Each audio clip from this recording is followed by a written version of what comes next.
Hello, welcome back to my channel Guddi story. আমি গুড্ডি। Good morning সবাইকে।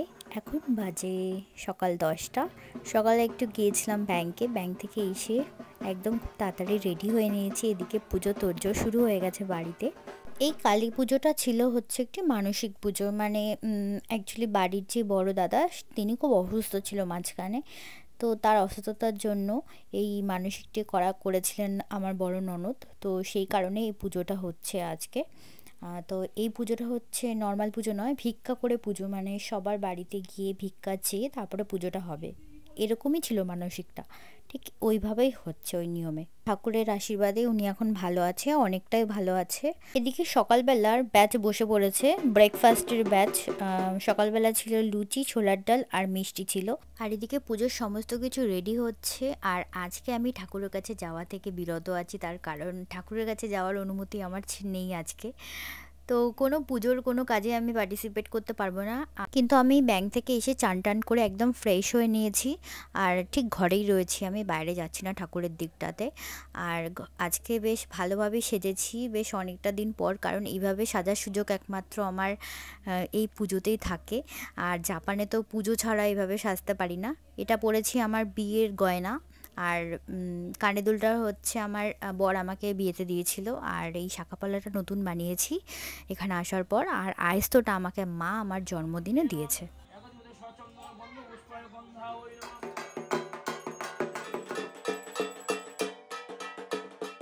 তো দেখলে এদিকে পুজো শুরু হয়ে গেছে, বাড়ির সমস্ত দিদি দাদারা সবাই চলে এসছে, আর আমার ননদরাও চলে এসেছিল। তো এই ফাঁকে আমি আসলাম বাড়ির কাজ দেখাতে তোমাদের। আর আজকে হচ্ছে আমাদের ঢালাই হবে, মানে যে ভিত ঢালাই। দেখো এদিকে রড টড সব আনা হয়ে গেছে। আর আমাদের রান্নাও শুরু হয়ে গেছে, রান্নার সমস্ত দিদিরা চলে এসছে। তো আজকে হচ্ছে মেন কোর্সে রয়েছে হচ্ছে ফ্রাইড রাইস, আলুর দম, দুরকম মিষ্টি হচ্ছে, আর রয়েছে হচ্ছে পনির, আর হচ্ছে মায়ের যে ভোগটা হবে সেটা ঘরে রান্না হচ্ছে। ওটা হচ্ছে 5 রকম ভাজা টাজা দিয়ে মায়ের ভোগ যেভাবে রান্না হয় ওটা ওইভাবেই দেওয়া হবে। আর ইনারা না এত সুন্দর রান্না করে, আর যখন এনারা রান্না করে আমি এইভাবে দাঁড়িয়ে দাঁড়িয়ে দেখি যে কীভাবে কোনটার পর কোনটা দিচ্ছে, কারণ ওদের হাতের রান্না দুর্দান্ত খেতে লাগে। আর বাড়ির রান্না না এরকম হয় না, আমি দেখেছি যারা রান্নার লোকরা কাজ করে ওদের হাতের রান্না একটা আলাদা টেস্ট। তো আমি দাঁড়িয়ে দাঁড়িয়ে দেখছিলাম ওরা কী কী মশলা ইউজ করে। তো সবটাই ওদের নিজস্ব বানানো মশলা।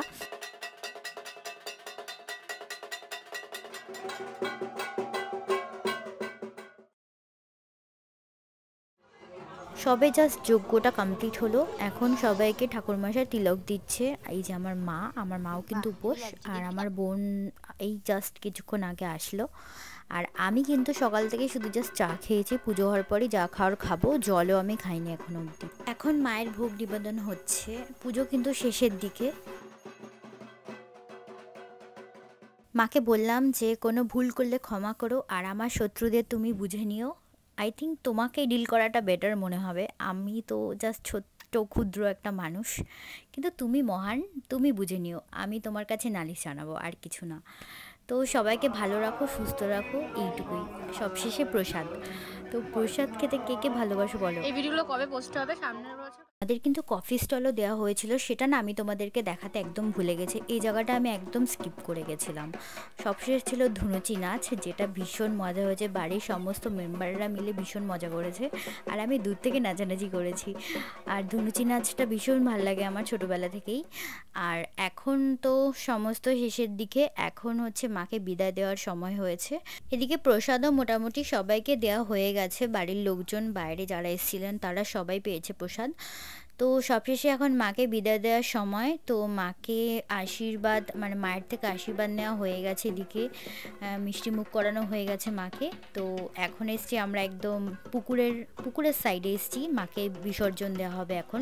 তো এখানেও সবাই নাচানাচি করছিল দাদারা, এখানে আবার দাদারা নাচানাচি করছিল, আর বাড়ির সমস্ত মেম্বার সবাই আমরা এসেছিলাম এখানে। আর এই ভাসান দেখতে না আমার ভীষণ ভালো লাগে, কারণ আমি বিয়ের আগে কখনোই দেখিনি, এই মা কখনো কাউকে খালি হাতে ফেরায়নি। তো আবার এসো মা তুমি। তো বাড়ি ফেরার পথে এদিকে আমাদের পুচকে পাচকাগুলোর অবস্থা দেখো, চারিদিকে খাওয়ার প্লেটগুলো ছড়িয়েছে। তো বলছিলাম ওদেরকে যে তোরা পরিষ্কার কর, তোরাই নোংরা করেছিস, তোরাই এখন পরিষ্কার কর। আমার বোন বলছে না না না, ওদেরকে কিছু বলিস না, ও আবার ভীষণ পশুপ্রেমী। আজ হচ্ছে 17 ডিসেম্বর আর এখন হচ্ছে সকাল 8টা। তো আজকের দিনটা আছি, কালকে বাড়ি চলে যাচ্ছি, মানে আমার ঠিকানা মানে জাপানে। তো এটা তো এখন আমার ঘুরতে আসারই জায়গা হয়ে গেছে, এখন ওটাই আমার ঠিকানা হয়ে গেছে। তো সেই মতো সকালবেলা ঘুম থেকে উঠেই না আগে এসেছি বাড়ির কাজ দেখতে, কারণ এটা একদম মনে হয় ফার্স্ট প্রায়োরিটি এখন।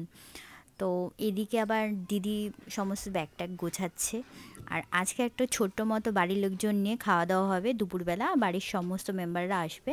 তো সবাই মানে একসাথে আর কি গেট টুগেদার, আর কি লাস্ট গেট টুগেদার বলতে পারো। আমার মা বোন কিন্তু বাড়িতেই রয়েছে, ওদেরকে আমি যেতে দিইনি, ওদেরকে বলেছি যে তোমরা একবারে এয়ারপোর্ট থেকে ডিরেক্ট বাড়ি চলে যাবে, কারণ এয়ারপোর্ট থেকে তো আমার বাড়ি একদমই কাছে।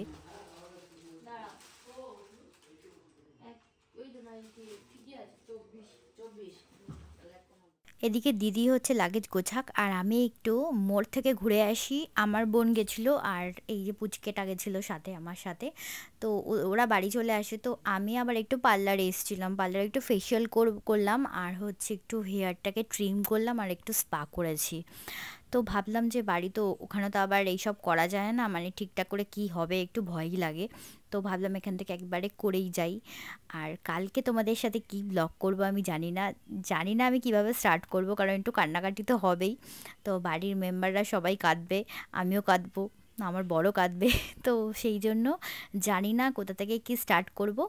তো যেখান থেকে স্টার্ট করব তোমাদেরকে সেখান থেকে দেখাবো, ওকে।